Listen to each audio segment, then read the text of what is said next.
Hello everybody and welcome back to Dollar Tree Dinners and welcome to today's $10 Tuesday. Last week we tried Julia Pacheco's lentil and potato burritos and that was a fabulous recipe. It's always interesting trying somebody else's recipe using ingredients from Dollar Tree because that is something I used to do almost exclusively and I really enjoyed that. So for a little bit of context and backstory, I started posting Dollar Tree Dinners on YouTube in July of 2021.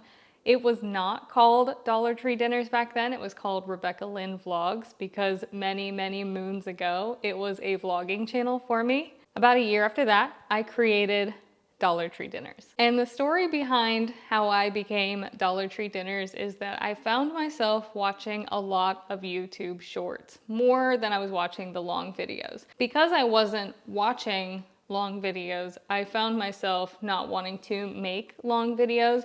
I really wanted to make the shorts. I gather up all of my ingredients and I film a vertical short video. I film it, I edited it, and I went to go post it and realized that YouTube had, at the time, a 59-second limit on short videos.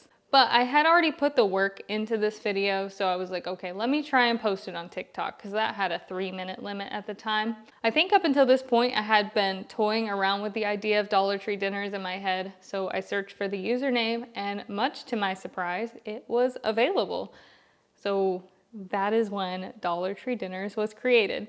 And one of the things that I did frequently was whenever a recipe would go viral, I would get tagged in it a bunch of times to recreate it from Dollar Tree, and I had a lot of fun doing that. So trying Julia's recipe last week kind of brought me back to those roots of recreating recipes that I found online using ingredients from Dollar Tree. And that brings us to what we are making today. We are going to be making chicken cobbler. The ingredients that we need are fairly simple. It is the preparation method that is unique, and there's a reason that it's called cobbler. So I don't have a receipt to show you guys today because I did not actually go to Dollar Tree. I shopped for this meal out of my own pantry. Technically, the ingredients for this recipe total $10.25, but several of these ingredients we will not be using in its entirety. So first up, we have a box of this garlic herb biscuit mix. As you guys know, this is my latest Dollar Tree obsession, and that is what inspired what we're making today. Next, we have a carton of milk, or alternatively, you can use evaporated milk. Either one of those will work. We have a stick of margarine. This was left over from the day that I made the gnocchi dish. Then we have a can of cream of chicken soup, along with 2 cans of chicken. For our vegetables today, I'm going to be using a can of peas and a can of carrots, and each of these were 75 cents each. And I did count the cost of the chicken bouillon in that $10.25, but I'm only going to be using 1 cube, and there are 8 cubes in this box. And those are the ingredients I'm going to be using today to make the viral chicken cobbler. So we're going to start by preheating our oven to 350 degrees. And while our oven preheats, we're going to take our stick of margarine and toss it in the bottom of a 9x13 baking dish.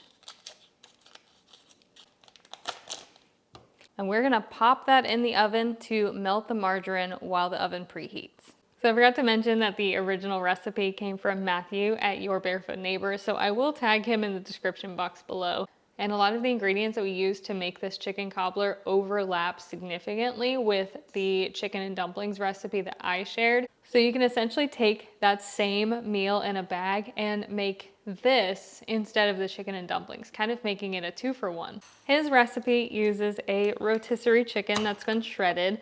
We are using canned chicken. I'm gonna go ahead and prep some of our canned components. So for like the canned vegetables, I'm going to drain them.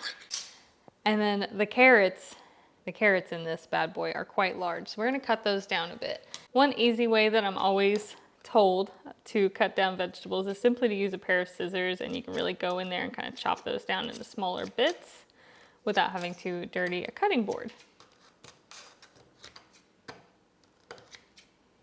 Oops. You can use more than 2 cans of chicken if you prefer to make it extra meaty. I'm just working within the confines of the $10 budget, so that's why I'm only using 2. And as always, we're gonna drain the chicken, but we're gonna save that chicken broth We're not gonna throw away free flavor. Flavor you've already paid for. You get about a half cup of chicken broth out of these 2 cans. You know something fun though that I just noticed while looking at these cans is they're actually very low sodium canned vegetables. This is open, so I'll have to be kind of careful here, but check this out. This can of carrots has 30 milligrams of sodium, so 1% daily value. And this can of peas also only has 30 milligrams, so 1%. We can compare that to something like this canned corn. This is Del Monte brand. I also got this at Dollar Tree.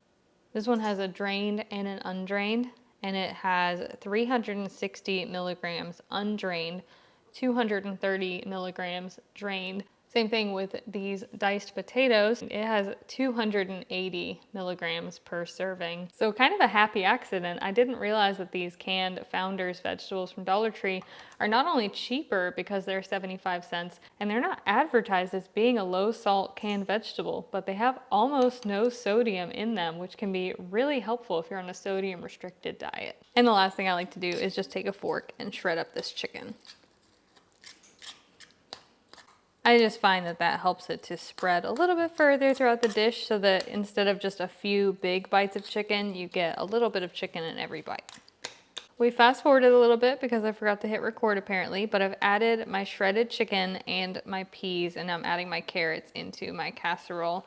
This had the melted margarine in the bottom. And I still have a couple of big chunks of carrots, so I'm just kind of using my fork to break up any chunks that I see. Now I have to get comments about the canned peas saying that frozen peas are better, and I would be so inclined to agree with you, except for when it comes to Dollar Tree peas. Dollar Tree does sell a bag of frozen peas and carrots, so feel free to pick that up, but I always find that the peas are hard and underripe, and no matter how much I cook them, they don't really seem to soften up. So the bottom layer is melted margarine, chicken, peas, and carrots. So we set that aside for a minute so we can mix up our topping, which is 2 cups of milk. I'm gonna go ahead and use some of my chicken broth in place of some of the milk.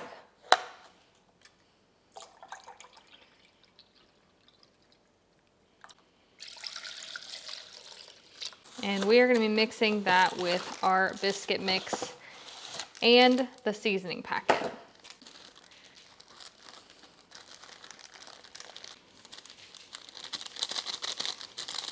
Get in there with our fork and mix that all together. And this is gonna be quite loose. It's gonna be like a crust you can pour.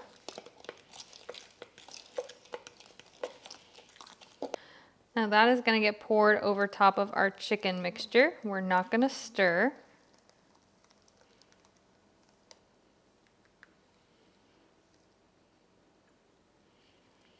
And we're gonna set that aside again because we have one more layer to prepare. These are kind of softer cubes, so I don't really have an issue with them dissolving. But if you have one of the denser, firmer cubes, sometimes I'll crush it up with a knife or something like that so it dissolves easier in water. And these cubes that I'm using, 1 cube makes 2 cups of broth, so that's why I only used 1. But if you're using one of the smaller cubes, you might need to use 2. So we're gonna dissolve our chicken bouillon cube in 2 cups of water. You're probably gonna need hot water to dissolve it. We're gonna dump that into the same bowl we just mixed the biscuits up in. And to that, we're gonna add our can of cream of chicken soup.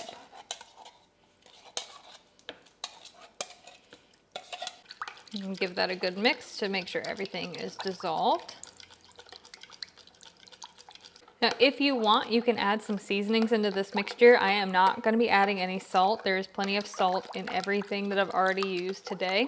But if you have some rosemary, thyme, sage, anything you would typically find in poultry seasoning, even garlic powder, onion powder, black pepper, feel free to throw some of that in. And here comes the cobbler element to our chicken cobbler. We're gonna pour this mixture over the top, and we are not going to stir.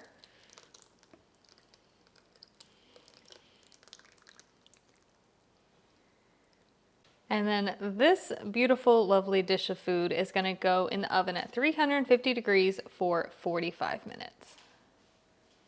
And what I hope to accomplish with these $10 Tuesdays, and what I've always hoped to accomplish with Dollar Tree dinners, is to show you that if you're in a situation where you have nothing in your fridge, your freezer, your pantry. Dollar Tree is one of the few places that you can walk into with a $10 bill and get all of the ingredients that you need to make a complete dinner to feed your family. That is incredibly hard to do at any other store. I know, I've tried. It is truly the place to go when money is tight and your fridge is empty. I just want you to imagine for a moment how far $100 could go at Dollar Tree versus any other grocery store. I feel like the cart would actually be overflowing by the time you check out, and that is so incredibly hard to do at any other grocery store. So for all the things that Dollar Tree is, it is a super helpful tool when you don't have a lot of money. So this is after 45 minutes, and he said it's gonna look a little jiggly, which it does. So we're gonna let that sit for another 15 minutes and let it cool and finish setting. So we made the cobbler, we baked it for 45 minutes, and then we let it rest for 15 minutes so it could kind of finish setting up, I guess you could say. Now we get to, now we get to dig in. So it's still quite liquidy on the inside, but I think it's supposed to be like that. I don't think it's supposed to be like a chicken pot pie. He often describes it as being like chicken and gravy with like little chunks of biscuit.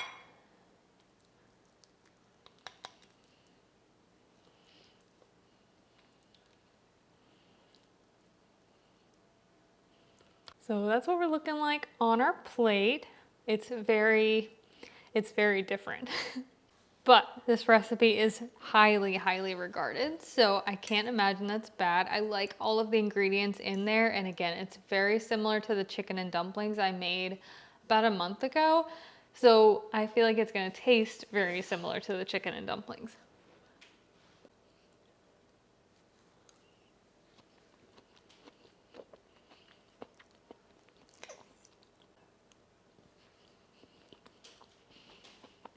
So the first thing I can say without a doubt is that this is incredibly rich. It does have an excellent flavor. It is very buttery. And when I say rich, I mean this feels heavy, like it feels very substantial.